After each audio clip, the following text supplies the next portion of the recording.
Hey everybody, it's Chris Loud. Today I'm going to throw out another art prompt challenge.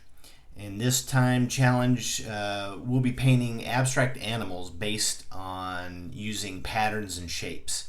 After I go over the painting challenge and guidelines, I'll show you an example of the painting exercise I did with the same prompt.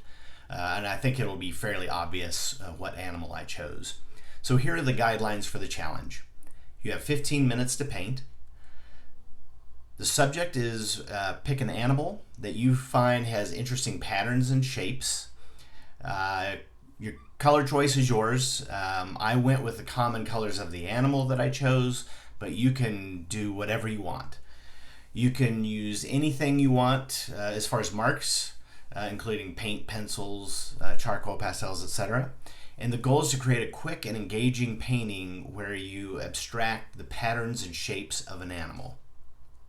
So I'm putting down some charcoal based on the animal that I chose, and I actually chose mine based on this collage paper. When I looked at this in my stack of collage paper when I was thinking about the animal I wanted to do, this just jumped right out and kind of gave me my direction pretty fast. So I'm going with a giraffe. You can see that the patterns of this homemade collage paper from a stencil that I made kind of represents and really kind of looks like spots on a giraffe. And then obviously I have those long lines in there representing, the long neck of a giraffe.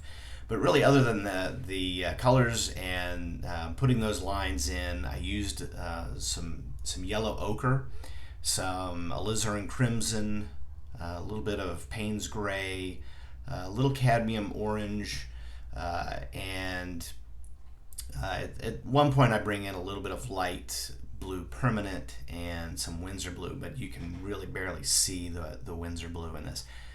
And the reason I brought in those blues, one, for a complementary color for the yellow ochre and kind of orange looking colors that I had on here, but also when I made this stencil I had some blue on my palette, so some of that light blue permanent got onto this envelope when I was making this collage paper. So I decided, well, that's kind of a perfect tie-in to as a complementary color for the yellow ochre and the orange that I bring in. So I used that as kind of my focal point color a little later in this painting. So now remember that this is there's no expectations for the result on these. It's supposed to be fun. They're supposed to be spontaneous, intuitive. This is really supposed to spark your creativity and allow you to play with certain tools and colors and just experiment and play. So don't worry about the outcome of your painting. This is by no means any kind of masterpiece that I created here. This was me in 15 minutes having a good time with this prompt. So, and like I said, I think titanium white was the other color that I didn't mention in this one, and then I also used some soft charcoal. So what would we get out of doing a time painting challenge where we're abstracting an animal, or really for that matter, abstracting anything?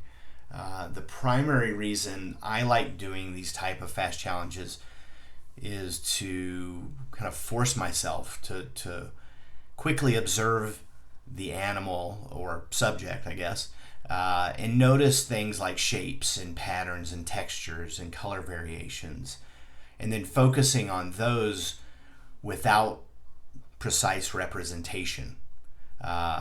You get to explore and make up new ways to convey those ideas. And since the focus is on experimentation and quick creation, there's less pressure to create a masterpiece here. We can enjoy the process without being overly concerned about the end result. So I mean, when I'm playing with this, I'm not really, of course, we're all thinking about, I hope this turns out well. I mean, there's, let's not kid ourselves. We all want something to look really good. But I wasn't as focused on that. I was really kind of focused on, okay, what else can I do to make this, to kind of give this a giraffe-like feel.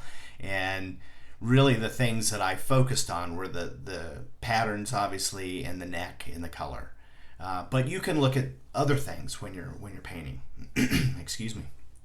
So just keep in mind that it's up to you what you're going to do with this.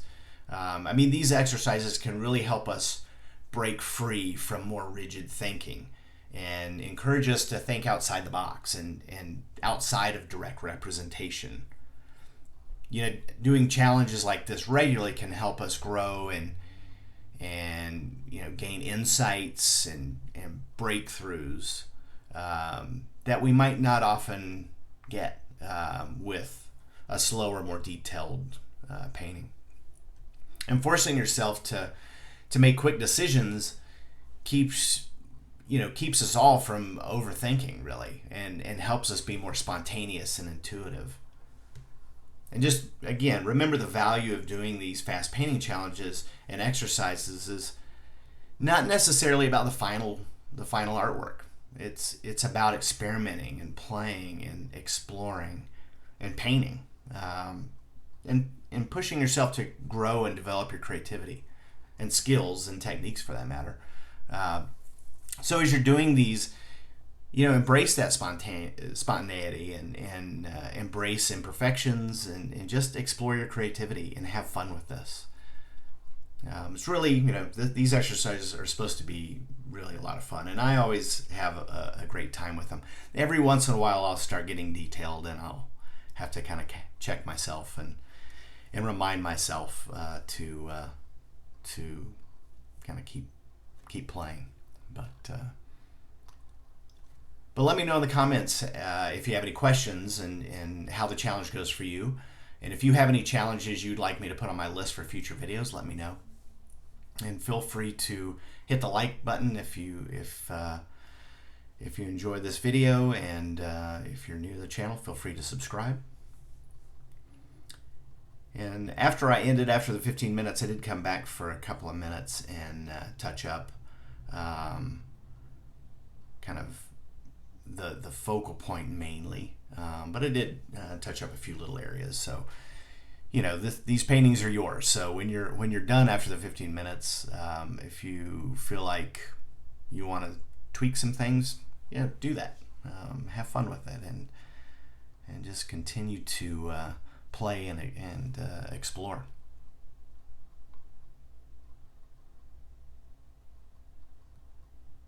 I think I've done mostly these kind of challenges that I've given myself. For animals, I've done birds for the most part, just because I see so many birds around where I'm at, and you get a lot of varying patterns and colors with those. So that's definitely a great option for an animal. Just typing in birds and seeing what comes up on the internet, or just if you live in an area where there's a lot of birds, go out and check things out. I toyed with putting another bit of this light blue collage paper with the same pattern down, and decided against that. I thought that would really kind of pull away from this. So I'll show you the final paintings here in different orientations, but I think the original orientation is my favorite. But for the most part, they all kind of work in their own way. So thanks for watching, and keep on painting, and good luck on the challenge.